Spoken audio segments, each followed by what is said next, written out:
ओम शांति। आज प्यारे मीठे भगवान की मीठी मुरली मंथन की डेट है 12 अक्टूबर 2020। तो कल की वाणी थी अव्यक्त वाणी। उसमें बाबा ने हमें बताया था कि सर्व प्राप्ति संपन्न हम कैसे बनेंगे। और भगवान से वरदान पाने का ये संगम युग है, उसको बाबा ने बहुत अच्छी रीति क्लियर किया था कि एक एक सेकंड हमारा एक एक वर्ष के बराबर है। तो अब हमें सोचना है कि हमें इसे सफल करना है या विफल करना है।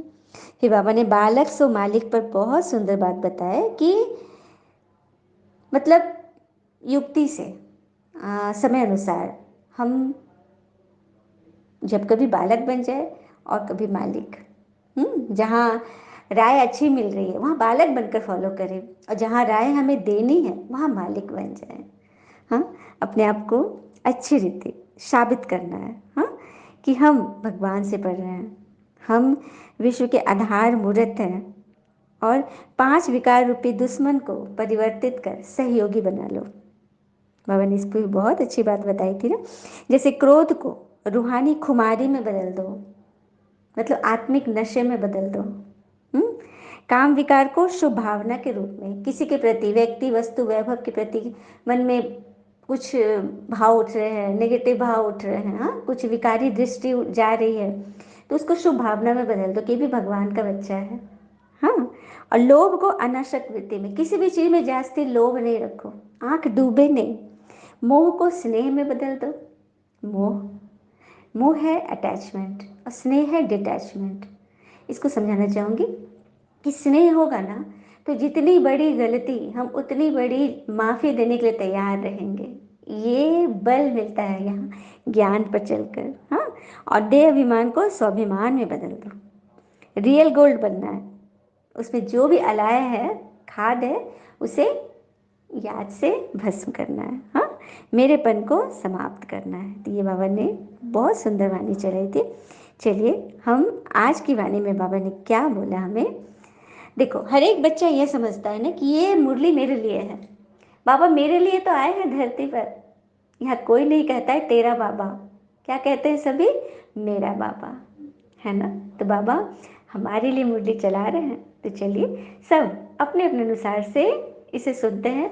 और जो बीमारी हमारे अंदर है, इसमें तो पूरे दुनिया की दवाई है, सभी आत्माओं की मर्ज की दवा है इसमें। हमारे अंदर जो बीमारी है हम वो दवा लें और खुश रहें, है ना। सारी दवाई लेने की ज़रूरत तो है ही नहीं, है ना। चलिए, बाबा ने आज बोला, पिता आए हैं तुम बच्चों को तैरना सिखलाने, जिससे तुम इस दुनिया से पार हो जाते हो।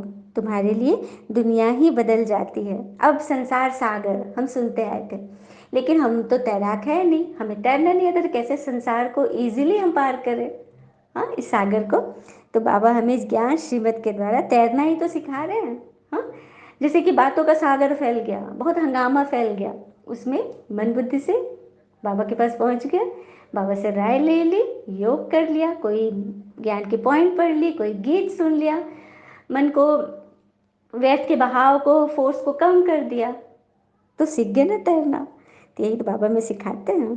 तभी तुम दुनिया से पार हो जाते, इस दुख दुनिया से, और हमारे लिए दुनिया ही बदल जाती है। दुनिया के लिए तो है ये दुख धाम है, अशांति है, कितना टेंशन है, लेकिन हमारे लिए, हाँ, ऐसी बात नहीं कि आती नहीं है, बहुत आती है, क्योंकि बाबा ने तो बोल रखा है कि आप युद्ध के मैदान में हो तो वार तो आप पे ज़्यादा होंगे, और फ्रंट पे जो पहुंच रहा है उस पर तो हमले ज़्यादा ही होंगे, लेकिन जो फ्रंट पे पहुंचेगा वही तो पार भी कर जाएगा ना। जो एकदम पीछे पीछे है, जिस पे हमले नहीं हो रहे हैं, युद्ध के मैदान में है लेकिन पीछे है, तो उसे पार करने में कितना दिन लग जाएगा, कितने वर्ष लग जाएंगे, कितने जन्म लग जाएंगे। लेकिन जो एकदम आगे आगे पहुंच रहा है, हाई जंप लगा के पहुंच रहा है, तो दुश्मन के एकदम सामने है, तो हमले तो होंगे ही। तो घबराना नहीं है, क्योंकि हम एक छलांग में बस पार हुए कि हुए, यह सोचना है। प्रश्न है, जो पिता के मददगार बनते हैं उन्हें मदद के रिटर्न में क्या प्राप्त होता है। बहुत बड़ी बात है। तो जो बच्चे भी बाबा के मददगार बनते हैं उन्हें पिता ऐसा बना देते हैं जो आधा कल कोई की मदद लेने व राय लेने की दरकार ही नहीं रहती। कितने बड़े बाबा हैं, कहते हैं बच्चे, तुम मेरे मददगार नहीं होते तो हम स्वर्ग की स्थापना कैसे करते। बहुत सुंदर, कितनी सुंदर लाइन है ना, कि भगवान कि हम मददगार बनते हैं तो बाबा हमें ऐसा बना देते हैं जो हमें अभी से ही किसी की मदद की दरकार ही नहीं है। और ईश्वर जब हमें मदद करते हैं तो किस रूप में करते हैं वो हम इस कहानी से समझते हैं।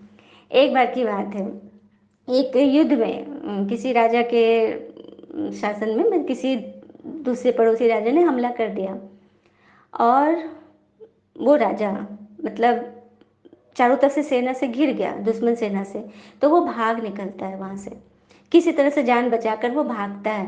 भागते भागते वो एक जंगल में पहुँच जाता है, लेकिन वो सैनिक लोग उसका पीछा करते हुए आ रहे थे, कदमों की थाप उसे सुनाई दे रही थी।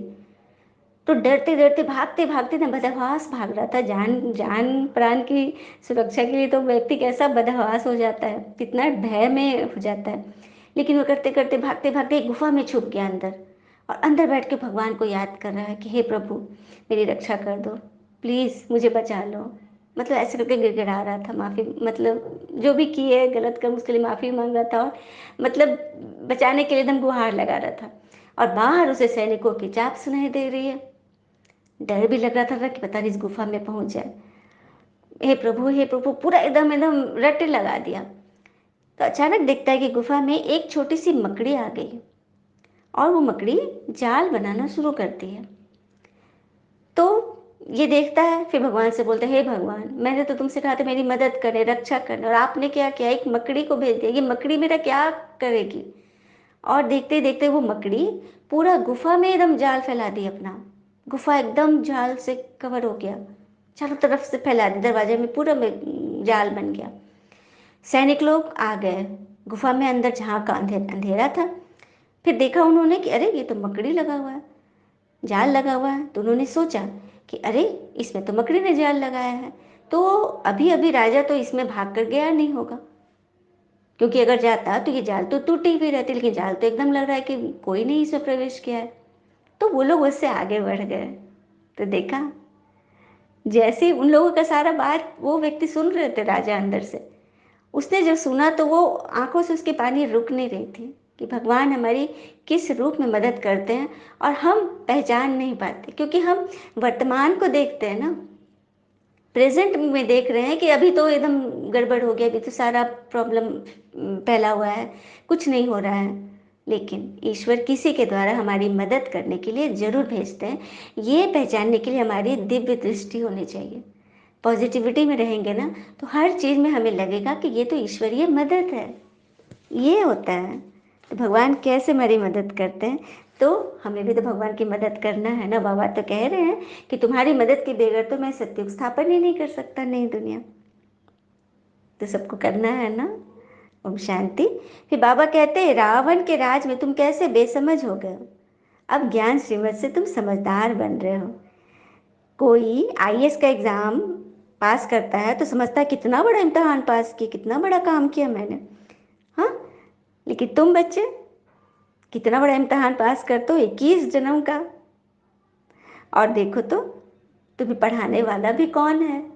बाबा कह रहे हैं कि वो लोग को पढ़ाते कौन, लौकिक टीचर पढ़ाएगा, कोई मनुष्य पढ़ाएगा, और तुम्हें कौन पढ़ा रहा है। सबसे बड़ी बात तो यहीं पे है कि हमें पढ़ा कौन रहा है, वो भी 21 जन्म के लिए। तो किसी भी पढ़ाई से हमारी पढ़ाई श्रेष्ठ है, because we are godly student. फिर बाबा ने बोला कि अभी न तो कोई ज्योति में समा सके हैं, न मुक्ति धाम में गए हैं, न मोक्ष ही पाया है। जो भी पुरुषार्थ किया वो सब व्यर्थ, क्योंकि दुनिया में है ना कि आत्मा ज्योति ज्योति में समा जाती है, हम मुक्ति धाम चले जाएंगे, बुद्ध पार निर्वाण गया, बहुत तरह की बातें फैली हुई है। तो बाबा क्लियर कह रहे कि किसी का पुरुषार्थ इस तरफ काम नहीं किया, सब व्यर्थ हो गया। अभी तुम बच्चे ही सच्चे आस्तिक बनते हो, जो भगवान को अच्छी रीति जानते हो। बाकी यह ज्ञान तो देवताओं को भी नहीं है ना। कौन सा ज्ञान, आदि मध्य अंत का, जो कि अब तुम बच्चे जानते हो। देखा बाबा, हम बच्चों को देवताओं से भी ज्ञानी बना रहे, क्योंकि देवताओं को ज्ञान की दरकार ही नहीं है। उन्होंने तो ज्ञान अभी पढ़ा, और सत्युग में तो प्रारब्ध भोगते हैं, बस बस खाओ पियो मौज करो ऐश करो, मजे में रहो, सुख में रहो, सुखधाम जो है। फिर बाबा कह रहे हैं कि मैं तुमसे अपने पाँव नहीं छुआता, क्योंकि मेरे तो चरण ही नहीं है। बाबा तो निराकार है ना। जो बच्चे विश्व के मालिक बनते हैं उससे मैं कैसे अपने पाँव पुजवाऊंगा, हाँ। अपने को। वास्तव में पिता की वार्षिक अधिकारी तो उसका बच्चा होता ही है ना। बहुत क्लियर कर, देखो भी दुनिया में भी देखो, जो लौकिक पिता भी होता है उनके वर्षिक अधिकारी तो बच्चा होता ही है। तो उसी तरह से मेरे वर्षिक अधिकारी तुम बच्चे हो। और ईश्वरीय वर्षा है ही प्रेम, सुख, शांति, आनंद, शक्ति, ज्ञान, पवित्रता का। ये सब चीजें जब आत्मा अंदर धारण कर लेगी ना, तो फिर उसे किसी के आगे गिड़गिड़ाने की दरकार ही नहीं रहेगी, क्योंकि वो स्वयं में सक्षम है।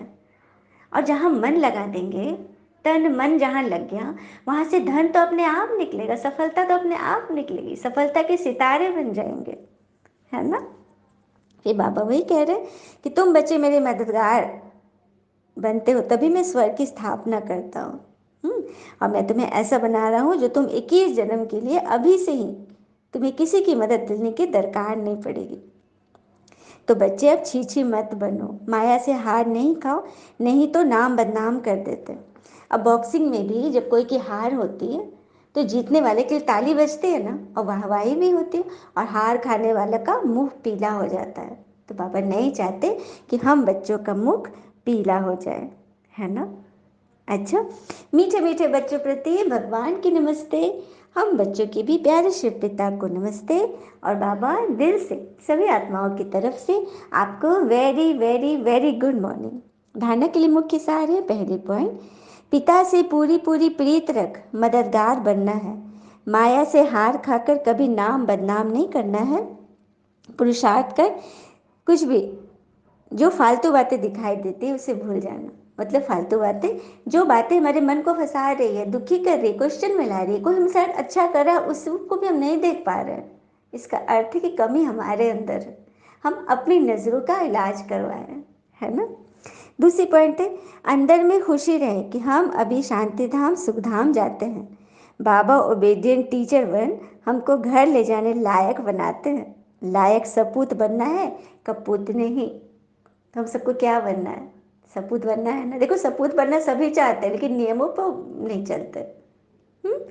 तो हमें नियम पालन करनी है। ओबीडियंट टीचर बन रहे हैं बाबा, और हमको भी घर ले जाने लायक बना रहे हैं, तो बनना है ना। चलिए, बाबा ने फिर वरदान दिया हमें, त्रिमूर्ति स्वरूप का तिलक धारण करने वाले संपूर्ण विजयी भव। त्रिमूर्ति स्वरूप का तिलक धारण करने वाले संपूर्ण विजयी भव। हम आत्मा इस बात में आज विजुलाइज करेंगे कि मैं आत्मा त्रिमूर्ति स्वरूप हूँ। मेरे अंदर तीनों कालों का ज्ञान है। त्रिमूर्ति ब्रह्मा विष्णु महेश के बारे में मुझे अच्छी रीति पता है। मैं इनके राज्य में आने वाली हूँ, मैं इनके समान त्रिनेत्री बनने वाली हूँ। ब्रह्मा जी के मुख से ज्ञान सुनकर मैं सतयुगी नई दुनिया की स्थापना करने वाली आत्मा हूँ। देखा, आत्मा की कितनी तारीफ करो वो कम है, क्योंकि उसे स्वयं परमात्मा बैठ बढ़ा रहा है ना। तो स्वयं की स्मृति, पिता की स्मृति और ड्रामा के नॉलेज की स्मृति, इन्हीं तीन स्मृतियों में सारे ज्ञान का विस्तार समाया हुआ है। नॉलेज के वृक्ष की यह तीन स्मृतियां हैं। जैसे वृक्ष के पहले बीज होता है ना, सबसे पहले पहले का क्या होता है, बीज। उस बीज द्वारा दो पत्ते निकलते हैं, फिर वृक्ष का विस्तार होता है। ऐसे मुख्य है बीज, पिता की स्मृति, फिर दो पत्ते हैं आत्मा और ड्रामा की सारी नॉलेज। वाह, बाबा ने तो आज कमाल की बात बता दी। जैसे बीज रूप है शिव बाबा, निराकार बीज रूप, हाँ, और दो पत्ते क्या है, आत्मा और ड्रामा। उसी से पूरा वृक्ष तैयार हो जाता है ना। इन तीनों स्मृति को धारण करने वाले स्मृति भव व संपूर्ण विजयी भव के वरदानी बन जाते हैं। तो बीज रूप और आत्मा और ड्रामा, तीन बिंदी, आत्मा बिंदी, परमात्मा बिंदु और ड्रामा बिंदु, इन तीन बिंदुओं को जो सदा स्मृति में रखेंगे वो वरदानी मूर्त स्वतः बन जाते हैं, संपूर्ण विजयी बन जाते हैं। स्लोगन, प्राप्तियों को सदा सामने रखो तो कमजोरियां सहज समाप्त हो जाएगी। जनरली क्या होता है ना, उल्टा होता है। हम कमियों को सदा सामने रखते हैं, मेरे जीवन में ये हुआ वो हुआ, हाँ, लेकिन प्राप्तियों को भूल जाते हैं। कहते भी है ना कि त्याग के बिना कुछ भी पाना संभव नहीं, क्योंकि एक सांस लेने के लिए भी पहली सांस छोड़नी पड़ती है। हम्म? और परवाह ना करो, चाहे सारा जहां खिलाफ हो, चलो उस रास्ते पर जो सच्चा और साफ हो। क्योंकि ईश्वरीय राह तो सच्ची है, लेकिन कांटे भी बहुत है, परेशानियां भी बहुत है। यदि बहुत इजी होता, फिसलन नहीं होता, तो सारे ही चल पड़ते ना। हम्म? तो यहाँ वही पहुंचेंगे जो ईश्वरीय नियमों पे चलने का हौसला रखते हैं, है ना। अच्छा, ओम शांति। शुक्र है मीठे बाबा, वो बाबा के प्यारे प्यारे बच्चे। Thank you Baba. All is well always. ओम शांति।